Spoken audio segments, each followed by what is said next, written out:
आपने 20 जुलाई को कॉकरोच जनता पार्टी का पार्लियामेंट मार्च देखा और उनके खिलाफ सरकारी सिस्टम की बर्बरियत और जुल्म भी, और करीब महीने भर पेपर लीक के इल्जाम में एजुकेशन मिनिस्टर धर्मेंद्र प्रधान के इस्तीफे की डिमांड भी। लेकिन उस सब के बीच इस प्रोटेस्ट से कांग्रेस ने दूरी बनाए रखी, जबकि दूसरी पार्टियों के लीडर और सोशल एक्टिविस्ट जंतर मंतर पर अभिजीत दीपके और सोनम वांगचुक के साथ अपनी सॉलिडरिटी जाहिर करने के लिए आते रहे और स्पीच देते रहे।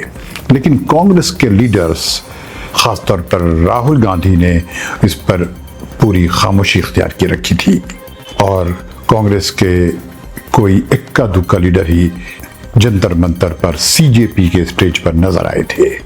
20 जुलाई को दिल्ली पुलिस ने सीजेपी के पार्लियामेंट मार्च के दौरान जो जुल्म स्टूडेंट्स पर किया, उस पर राहुल गांधी और प्रियंका गांधी दोनों ने सरकार की सख्त तनकीद की।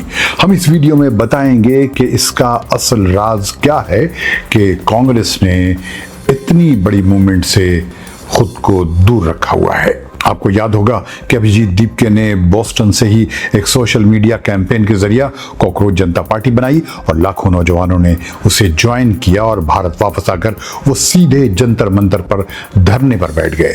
नौजवानों ने उसे उम्मीद की किरण के तौर पर देखा और वो भी उसके साथ आ गए। लेकिन इस दौरान नौजवान, खासतौर पर स्टूडेंट्स के दरमियान कांग्रेस भी मुहिम चलाती रही थी।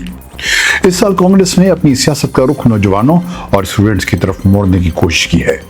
लोकसभा में leader of opposition Rahul Gandhi ने छात्रों की गूंज के नाम से एक मुल्कगीर कैंपेन शुरू की, जिसका मकसद एग्जामिनेशंस में बार बार होने वाले पेपर लीक्स, रिक्रूटमेंट प्रोसेस में धांधली और स्टूडेंट्स में बढ़ती हुई बेचैनी को नेशनल लेवल पर डिबेट का सब्जेक्ट बनाया है। कांग्रेस का इल्जाम है कि मौजूदा एजुकेशन सिस्टम में मेरिट के बजाय धांधली ने जगह बना ली है और लाखों नौजवानों का फ्यूचर खतरे में पड़ गया है। पार्टी मुसलसल union education minister Dharmendra Pradhan के इस्तीफे का मुतालबा कर रही है और कहती है कि सरकार स्टूडेंट्स के फ्यूचर के हिफाजत में नाकाम रही है। इस कैंपेन का आगाज 17 जून 2026 को राजस्थान के शहर कोटा से हुआ, जो मुल्क भर में कॉम्पिटिटिव एग्जाम्स की तैयारी का सबसे बड़ा सेंटर माना जाता है।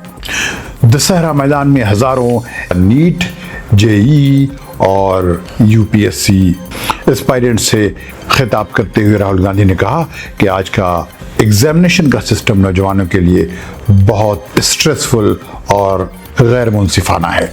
उनके मुताबिक ख्वाब देखने वाले नौजवानों को उनकी मेहनत का बदला नहीं बल्कि सजा मिल रही है।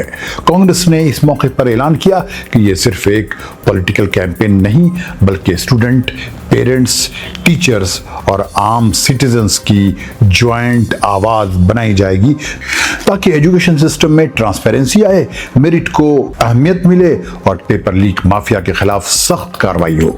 25 जून को इस कैंपेन को मुल्कगीर शक्ल देने के लिए ऑल इंडिया कांग्रेस कमेटी ने एक ही दिन में 28 शहरों में प्रेस कॉन्फ्रेंसेस की।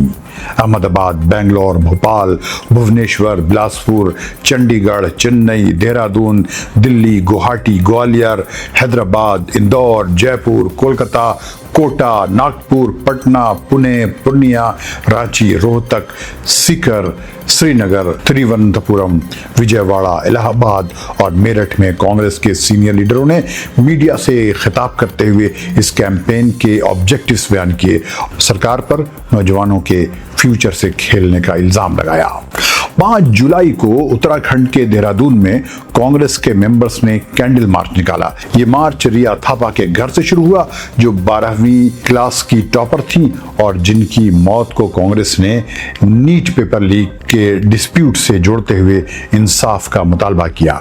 महिला कांग्रेस ने भी टॉर्च लाइट प्रोसेशन निकाला और कहा कि लाखों स्टूडेंट्स के ख्वाब बार बार होने वाले पेपर लीक की वजह से टूट रहे हैं।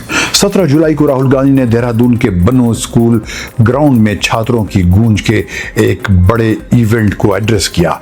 यहां उन्होंने दावा किया कि गुज़िश्ता 10 साल के दौरान कम से कम 152 एग्जामिनेशन पेपर्स लीक हुए, जिनसे तकरीबन 7.5 करोड़ स्टूडेंट्स मुतासिर हुए।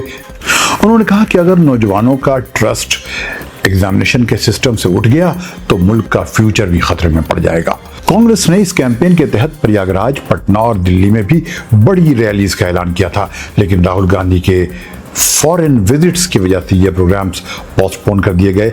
उसके बावजूद इंडियन यूथ कांग्रेस और national students union of India यानी NSUI ने अलग अलग स्टेट्स में छोटे प्रोटेस्ट, धरने और पब्लिक मीटिंग्स जारी रखी ताकि कैंपेन की रफ्तार कायम रहे।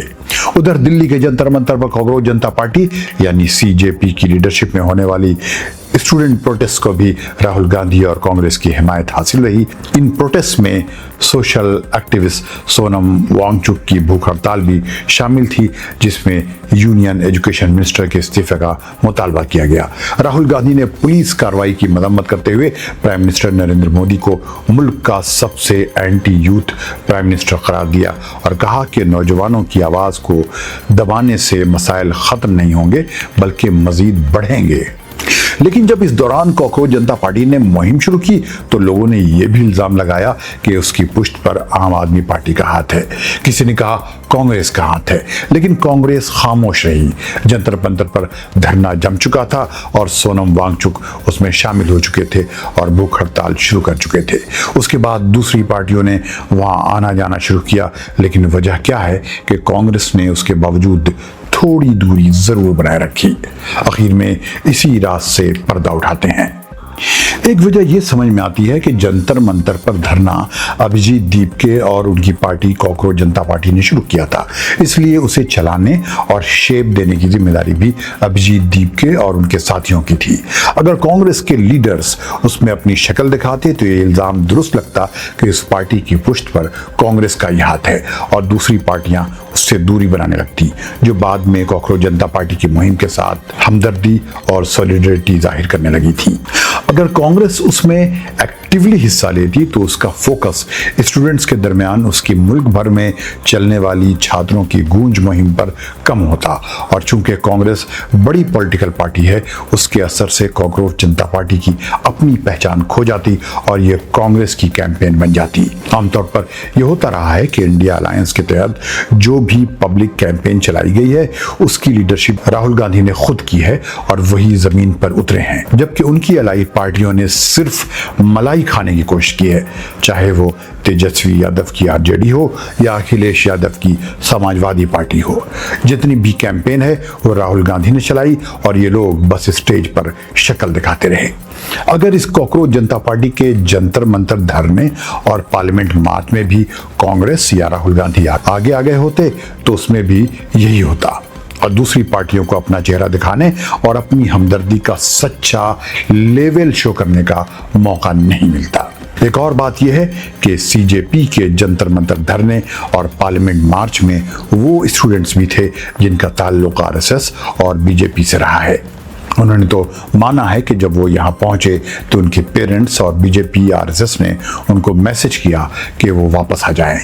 मेरे ख्याल में CJP के प्रोटेस्ट में ज़्यादातर वही स्टूडेंट्स थे जो या तो BJP RSS पॉलिटिक्स से इंस्पायर्ड रहे और बाद में तौबा कर लिया और अपने फ्यूचर की फिक्र में लग गए, या वो स्टूडेंट्स थे जिन्हें इस मुल्क की सियासत से कोई मतलब नहीं रहा है, लेकिन उनकी डिमांड धर्मेंद्र प्रधान के इस्तीफे से आगे नहीं पहुंच सकी। अगर कांग्रेस या राहुल गांधी इस प्रोटेस्ट में इन्वॉल्व होते तो शायद ऐसे नौजवान इस प्रोटेस्ट में नहीं आते कि उन्हें कांग्रेस, गांधी और नेहरू से नफरत की ऐसी घुट्टी पिलाई गई है कि अभी उनकी परतें उतरने में वक्त लगेगा।